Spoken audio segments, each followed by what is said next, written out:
We're going to continue on with our post-race media availability here for the 25th annual Overton's 301 in the Monster Energy NASCAR Cup Series. And we're joined by today's runner-up, Kyle Larson, driver of the number 42 Target Chevrolet for Chip Ganassi Racing. Kyle put on an incredible display out there today en route to his fourth top 10 finish in 7 races at New Hampshire Motor Speedway. Kyle, you passed a lot of cars out there today. Did you feel like if this race went on for a few more laps, you were going to get the 11? I thought so. I was catching him a couple tenths a lap there, and then it seemed like when I got kind of closer, I don't know, within 4 or 5 car lengths there at the end, my lap times kind of evened off a little bit with him. I started getting too tight on exit, and I couldn't carry the speed on exit like I needed to. I'd gain a lot on him on entry, but I couldn't keep the power down and keep the front turning on exit there that last run. So, finished second, but, another hard-fought race. This is the 3rd time we've had to start last and drove up to second. So, wish we could have been in a spot better again, but really proud of my team and proud of the cars that they're bringing for me to drive each and every week. It's been a tough couple weeks through the tech line, so hopefully we make it through here, but and then have a good Tuesday at NASCAR, but we'll see. Okay, we're going to send it upstairs to the press box, and then we'll come down here. No question. Okay, we'll go to Dan. Dan Gelson, the Associated Press. Kyle, what exactly did happen Friday, and how frustrating is it that these issues have been happening and keeping you from better success than you've been having? We just got in trouble for the shark fin there on the rear deck lid. I think with how fast we've been running and all that, NASCAR's kept a closer eye on our team in particular. What was going on with the shark fin wasn't anything different really than the other teams tinker with, just trying to maximize their aero performance in their cars. So we just got in trouble for it. So had to go to the back. Obviously, I don't think it really affected us, which is a good thing because the little stuff that we've gotten in trouble for so far hasn't seemed to affect the performance. So just got to keep working hard on the areas of our race car that are legal and find some more speed that way. Go next to Rob. Kyle, congrats on that podium finish today. It literally was a hard-fought day coming from the back to the front. First of all, it seems like you were able to pick off spots pretty quickly in the first stage and in the third stage. What was the adjustments that you guys had to make considering the track changes from yesterday's cool conditions to today? And do you sometimes feel like you guys have a target on your back, literally, with what's going on lately? For sure.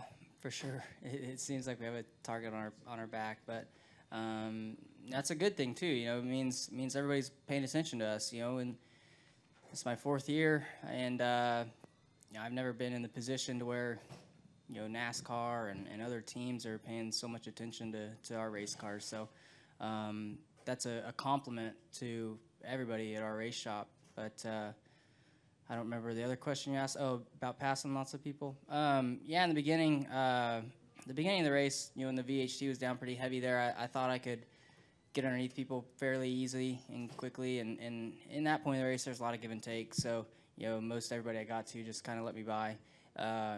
Then towards the end, I kind of moved down out of the VHT and was able to run like your normal Loudon line and find a lot of grip and speed there. And seemed like nobody else could really run there like I could. They were all pretty loose doing that, where I could roll the middle and have good drive on exit. But the middle of my corners definitely got tighter throughout the day, and I think we just kept adjusting on that. I'm not sure what adjustments they were making. Probably, I think talk about air pressure and wedge and all that. I don't really know which direction they go in with that, but they made the car better all race, and I was surprised there that last run I was able to pull away from the 78 by a lot. I thought he was the dominant car all day long.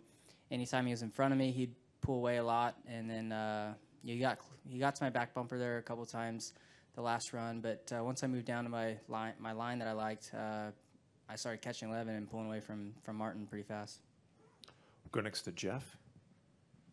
Jeff Gluck from jeffgluck.com. Kyle, I think a lot of fans, at least from what I saw on Twitter, were like kind of annoyed with all the PJ1 VHT talk, and after it wore out, they were like, oh, this was all a bunch of nothing. But do you think that NASCAR and the track should keep going in this direction, keep experimenting to see, or do you feel like it wears out so quickly that it's not worth trying? No, I think it's awesome. I was surprised at how well it worked this weekend. I liked the element of it changing quickly and wearing out and then wearing out in different spots and stuff. It just adds an element to us that we have to adapt to. And in the past here at Loudon, you kind of just run the same line all race long. And today, everybody I got around was running somewhat of a different line, and I thought that was a really cool thing. And restarts were way more exciting. I thought you could run 3 or 4 different lanes, and a lot of times I found myself in a 3-wide situation, and it was fun. I normally don't not necessarily enjoy coming here, but it hasn't been one of my favorite racetracks because it is so one lane. But today I thought there was a lot of different lanes you could run, and it was all because of the PJ1 that they'd put on the track. So for sure, I think NASCAR should look at doing it at other racetracks. When we did it at Charlotte, I don't think it did. I don't think it was a good thing at Charlotte. So I almost think it's better for tracks that have a slower pace and slower mid-corner speeds already, because it's hard to get the courage up to enter and that stuff at those fast tracks because you don't really know how it's going to react. But here, you're going so slow in the corners, you're not going to crash if you go in it. So I can't think of tracks off the top of my head that you could run it out right now. But any track where I think the pace is slower, it would be a good thing. Do we have additional questions for Kyle downstairs? About upstairs in the press box? No questions. Well, Kyle, thanks again for the show today, and good luck next week in Indianapolis.